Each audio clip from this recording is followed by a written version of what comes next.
Hello friends, இன்றைக்கி நம்ம சேனலில் போட்டிருக்கிறது வெஜ் பால்ஸுங்க. இது வந்து அப்படியே நம்ம மட்டனில் செய்வோம்ல கறி உருண்டை, அதே மாதிரி இருக்கும். இது வந்து நான் சேனக்கிழங்கு யாம்னு சொல்லுவோம்ல, அந்த பெரிய இது கருணக்கிழங்குன்னு சொல்லுவோம் சில சைடில், அதை எடுத்து வச்சுருக்கேங்க. ரஃப்பாக கட் பண்ணி வச்சுக்கோங்க போதும். இது வந்து அந்த சேனக்கிழங்கு நம்ம வேக வைக்கும்போது போடுறதுக்காக இந்த புளி துண்டு எடுத்து வச்சுருக்கேன். இது நம்ம கட் பண்ணும்போதே நம்ம கை அரிக்குது அப்படின்னாக்கா நீங்கள் இன்னும் கூட கொஞ்சம் புளியை சேர்த்துக்கலாங்க. அப்புறம் நான் வந்து இப்போ ஒரு 3 டீஸ்பூன் வந்து தேங்காய் எடுத்து வச்சுருக்கேன் துருவல். உப்பு தேவையான அளவு 2 கிராம்பு. இது வந்து உடச்ச கடலை இருக்குல்ல, பொட்டுக்கடலை, அதை வந்து நல்லா மிக்சியில் பவுடர் பண்ணி வச்சுருக்கேன். சோம்பு ஒரு டீஸ்பூன் போடணுங்க. 2 காஷ்மீரி சில்லி நான் போட்டிருக்கேன். ஒரு 5 சாம்பார் வெங்காயம். சாம்பார் வெங்காயமும் சோம்பு மட்டும் நம்ம கடைசியாக போட்டு மிக்சியில் ஒரு வாட்டி அரைச்சிப்போங்க. ஃபஸ்ட்டு வந்து போடுறதெல்லாம் நான் சொல்லிடுறேன் உங்களுக்கு. இது வந்து நம்ம ஃபஸ்ட்டு உப்பெல்லாம் போடாமல் வெறும் தண்ணியில் நல்லா வேக வச்சு எடுத்துக்கோங்க. புளி மட்டும் நான் ஒரே சின்ன திண்டு போட்டிருக்கேங்க. இது எதுக்குன்னா, ஒரு வேளை அரிப்பு இருந்தால் அதை எடுத்துருங்கிறதுக்காக தான். ஆனால் நான் இன்றைக்கி வந்து கட் பண்ண கிழங்குல வந்து அரிப்பு அவ்வளோதான் இல்லை. அதனால் நான் கொஞ்சமாக போட்டுக்கிறேன். ஒருவேளை உங்களுக்கு ரொம்ப அரிக்குது அப்படின்னாக்க நீங்கள் இன்னும் கூட கொஞ்சம் புளியே போட்டுக்கலாம். நம்ம புளி வந்து பேஸ்ட்டாக போடுறத விட இந்த மாதிரி சின்ன பீஸ் போட்டிங்கன்னா நம்ம எடுத்து மறுபடியும் செய்யும்போது அதை தனியாக தூக்கி போடுறதுக்கு ஈஸியாக இருக்கும். அதனால் நீங்கள் இந்த மாதிரியே பீஸாகவே போட்டுக்கோங்க.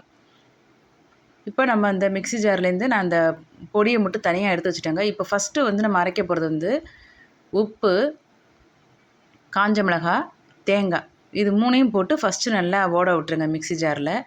அதுக்கப்புறமா நம்ம வேக வச்ச அந்த கிழங்கையும் போட்டு, கிழங்கு வந்து வெந்ததுக்கப்புறமும் ஒரு முறை தண்ணியில் போட்டு அலசிக்கங்க. ஏன்னா புளியில் சம்டைம்ஸ் வந்து சின்ன சின்னது மண் இருக்கும். அதனால உங்களுக்கு அது சாப்பிடும்போது சரியாக இருக்காது. அதனால் நீங்கள் வந்து ஒரு வாட்டி வாஷ் பண்ணிவிடுங்க. அதுக்கப்புறமா நம்ம வந்து இந்த மாதிரி மிக்சியில் போட்டு ஒரு சுற்று விட்டுக்குங்க. இதுக்கு ஒரு சொட்டு கூட தண்ணி சேர்க்காதீங்க. இந்த கிழங்கு இப்போ நம்ம மிக்சியில் போட்டு சுற்ற விட்டோன்னே உங்களுக்கு வந்து லைட்டாக தண்ணி விட்ட மாதிரி ஆகிடும்.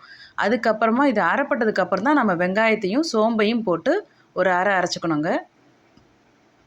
இப்போ இந்த அளவுக்கு இங்கே பாருங்கள், தண்ணியே விடாமல் அது ஒரு மாதிரி உங்களுக்கு நல்லா ஒரு பேஸ்ட் மாதிரி கன்சிஸ்டன்சியில் வந்துருச்சு பாருங்கள்.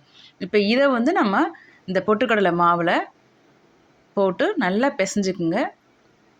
ஒருவேளை உங்களுக்கு கையில் ரொம்ப ஒட்டுது பிசு பிசுன்னு அப்படின்னாக்கா நீங்கள் வந்து கொஞ்சமாக எண்ணெய் தொட்டுக்குங்க கையில். எண்ணெய் தொட்டுட்டு நீங்கள் நல்லா பால்ஸ் மாதிரி ஷேப்பில் உருட்டிடுங்க.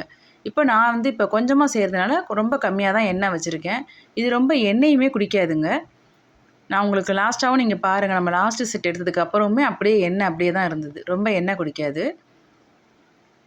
நம்ம அந்த வெங்காயமும் போட்டு ஒரு சுற்று விடுறதுனால கடைசியாக உங்களுக்கு அதுவுமே கொஞ்சம் ஒரு மாதிரி தண்ணி சேர்ந்த மாதிரி தான் இருக்கும். அதனால தான் நான் சொன்னேன் தண்ணி கொஞ்சம் கூட ஊற்றாதீங்க அப்படின்னு.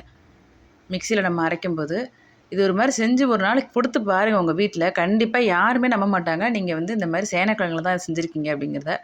மேல்புறம் அவ்வளோ கிறிஸ்பியாகவும் உள்ளே அவ்வளோ சாஃப்டாகவும் செம்ம டேஸ்ட்டாக இருக்குங்க.